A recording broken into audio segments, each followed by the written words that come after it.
Hey everyone, welcome to the PassFab channel. If you have forgotten your iPhone 11 passcode or entered it incorrectly so many times that your device is now showing a disabled or unavailable screen, it can be an incredibly frustrating situation. But don't panic because you can regain access. In this video, I will walk you through the steps on how to unlock your iPhone 11 without a passcode using 3 effective methods. For method 1, you can get into a locked iPhone by erasing the iPhone using your Apple ID password, which is the fastest way if you have the Forgot Passcode or iPhone Reset option at the bottom of your lockout screen. Tapping this option will prompt you for your Apple ID credentials to sign out of the device, and once verified, your iPhone 11 will initiate a reset, wiping all data along with the forgotten passcode. The second way is the official approach using iTunes or Finder on a computer, which requires you to put your iPhone 11 into recovery mode.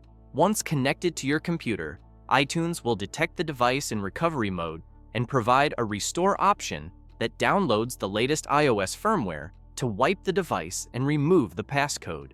However, this method typically requires that Find My iPhone was turned off previously. This brings us to the third and most widely effective method, using a professional unlock tool called PassFab iPhone Unlock, which is specifically built to handle disabled screens and forgotten passcodes when other options aren't available. After downloading and installing the software on your computer from the link in the description, launch the program and select the Unlock iOS screen option. Connect your locked iPhone 11 to the computer, and the software will provide clear, step-by-step visual instructions on how to put your specific model into recovery mode.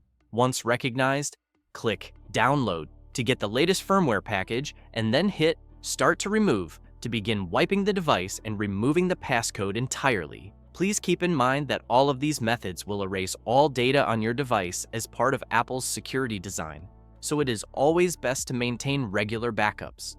Once the process is complete, your iPhone 11 will restart to the Hello setup screen, allowing you to set it up as new or restore your data from an iCloud or iTunes backup. If this tutorial helped you get back into your iPhone 11, please give this video a thumbs up and subscribe to the PassFab channel for more straightforward tech solutions. Thanks for watching, and I'll see you in the next one.